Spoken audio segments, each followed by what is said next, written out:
tinggi-tinggi pokok rambutan, lebih tinggi pokok kelapa. Cantik-cantik gadis Kelantan, lebih cantik Nyonya Melaka.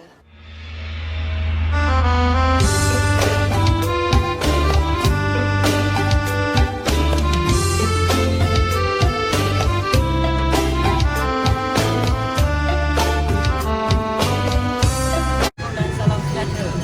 Kami berada di Melaka Bandaraya Bersejarah. Melaka telah diiktiraf sebagai Kota Warisan Dunia pada 7 Julai 2008 oleh UNESCO.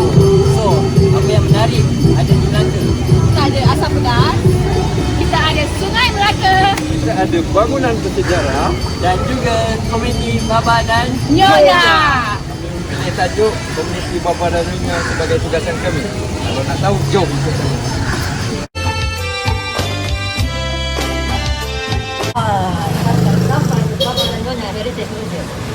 Tahu apa yang dalam? Jom kita masuk. Sebelum itu, beli tiket dulu. Mari.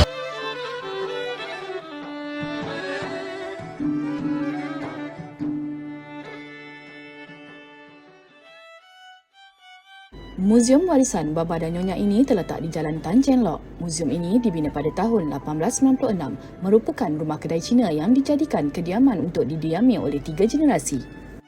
Seperti kebanyakan bangunan-bangunan lama yang sempit, rumah-rumah Baba Nyonya dibahagikan kepada 2 laman dalaman yang memberikan peredaran cahaya dan udara.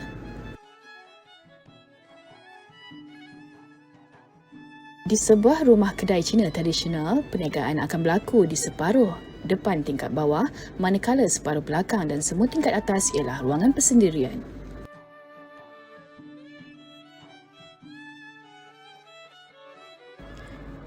Kebanyakan rumah-rumah ini dapat memperlihatkan keunikan campuran Belanda dan Cina.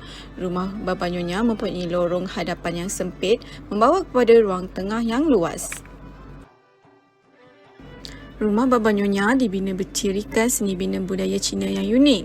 Dibina sekitar pada tahun 1890-an, ia mempunyai lantai jubin Inggeris, seni bina Scottish dan seni ukir kayu Cina yang cantik.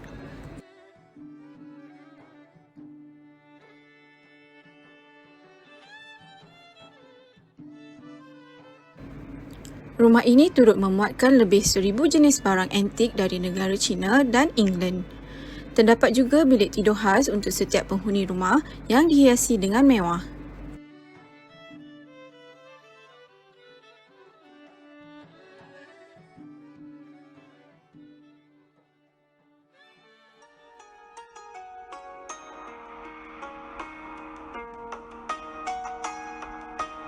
Baba dan Nyonya adalah segolongan keturunan kaum Cina yang dikenali sebagai kaum peranakan.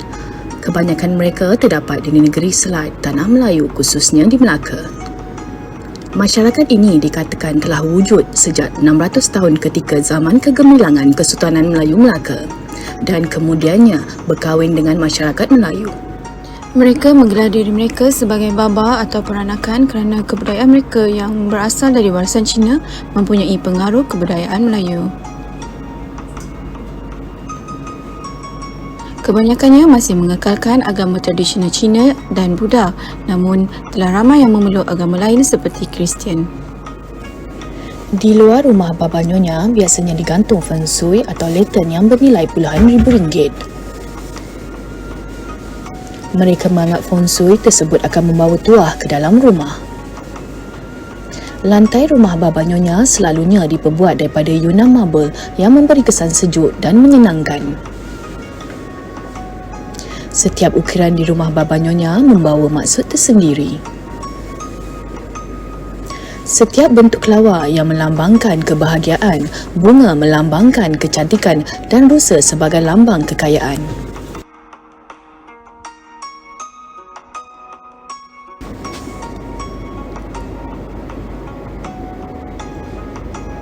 Perkahwinan masyarakat Baba Nyonya biasanya akan diatur oleh keluarga mengikut darjat. Umur pengantin lelaki tidak ditetapkan, namun pengantin perempuan mestilah berumur bawah 20 tahun. Semasa merisik, lelaki dan perempuan akan berkenalan untuk mengenali hati budi masing-masing. Selepas pinangan diterima, kebiasaannya pihak perempuan akan meminta sedikit masa untuk mereka mengenal pasti sama ada perkahwinan yang bakal dijalankan itu berkekalan ataupun tidak.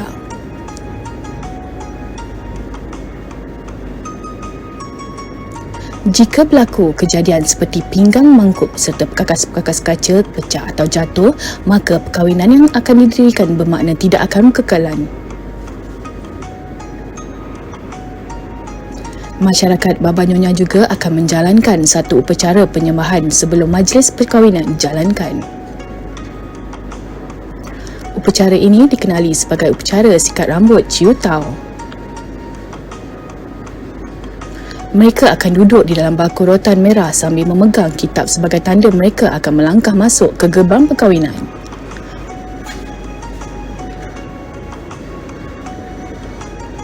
Hari pertama selepas perkahwinan, pengantin lelaki akan membawa pengantin perempuan ke rumahnya. Manakala pada hari ketiga, pengantin perempuan akan memperkenalkan pengantin lelaki kepada seluruh ahli keluarganya pula.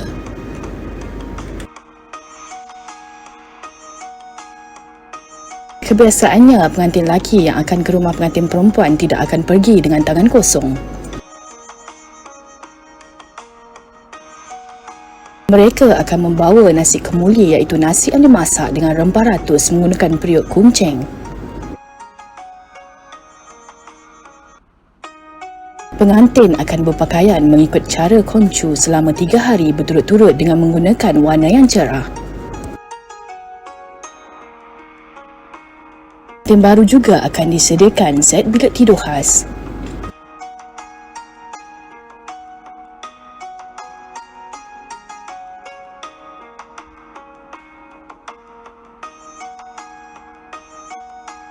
Rentetan sejarah Baba Nyonya, kebanyakan peranakan dapat bertutur dalam 3 bahasa iaitu bahasa Cina, Melayu dan Inggeris. Kaum Baba Nyonya juga bertutur menggunakan bahasa Baba khususnya di Melaka. Pada dasarnya, bahasa Baba ialah satu bahasa campuran di antara bahasa Melayu dan bahasa Hokkien. Bahasa Baba ini biasanya boleh difahami oleh masyarakat Melayu. Okey, sekarang kita ada di restoran oleh saya. Kita nak cuba masakan Baba dan Nyonya. Jom. Kita ada beberapa menu yang kita order di restoran oleh saya. Dan salah satunya masakan tradisi dia, ayam pongteh. Ayam pongteh ni dia diperkuat daripada kicap manis dan gula Melaka, sebab tu dia macam colour hitam sikit. So yang ni, yang kedua adalah asam pedas Nyonya. So kita ikan siakap. Ikan siakap. Okey, ini adalah salah satu dia punya dessert dia. Otak-otak dia. Otak-otak Baba dan Nyonya. Yang ni yang special dia, telur dadah cencaluk, letak cencaluk dalam ni. Nanti kita akan cubalah. Dan ini sambal sotong petai. Dan ini telur belada. Dan ini yang special dia, air butter dessert.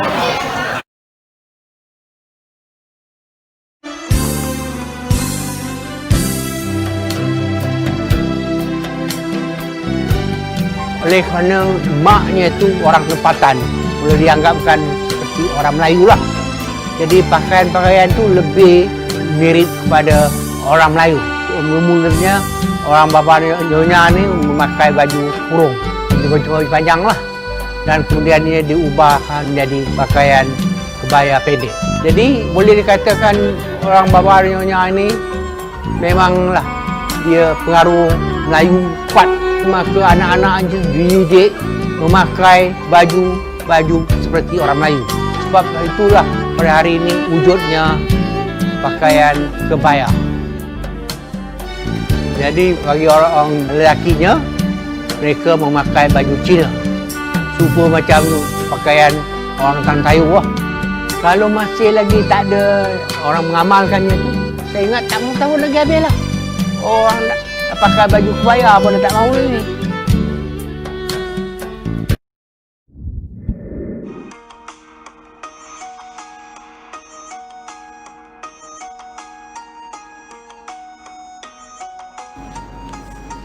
Upacara kematian bagi masyarakat Baba Nyonya adalah sama seperti mana masyarakat Cina. Upacara tersebut dijalankan bergantung kepada ahli keluarga si mati sama ada hendak membakar, diletakkan dalam keranda ataupun terus ditanam.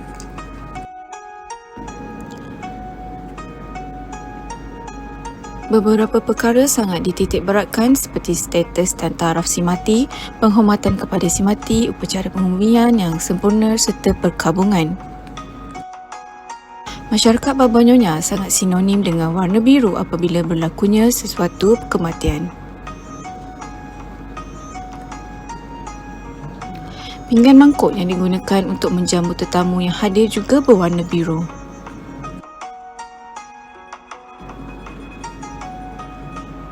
Di kawasan rumah pula, kesemua dewa dan cermin rumah akan ditutup dengan kertas putih.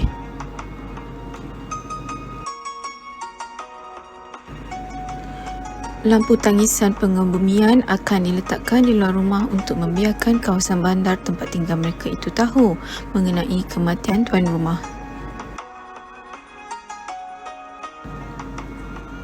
Gambar si mati pula akan diletakkan di tempat penyembahan yang berada di dalam rumah. Gambar tersebut diletakkan sebagai tanda mereka telah kehilangan ahli keluarga.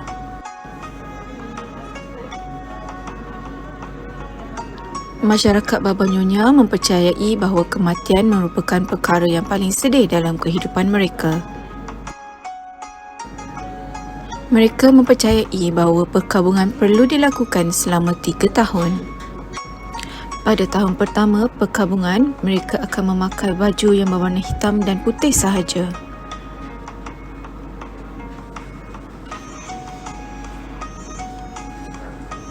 Manakala pada tahun kedua dan ketiga, mereka akan memakai baju warna biru dan hijau. Sepanjang tempoh perkabungan ini, masyarakat Baba Nyonya juga dilarang untuk menyambut sebarang perayaan dan perkahwinan.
So stop. Hai, Assalamualaikum warahmatullahi wabarakatuh dan salam sejahtera. So, kita dekat Bandaraya Sejarah Melaka. So, untuk pengantar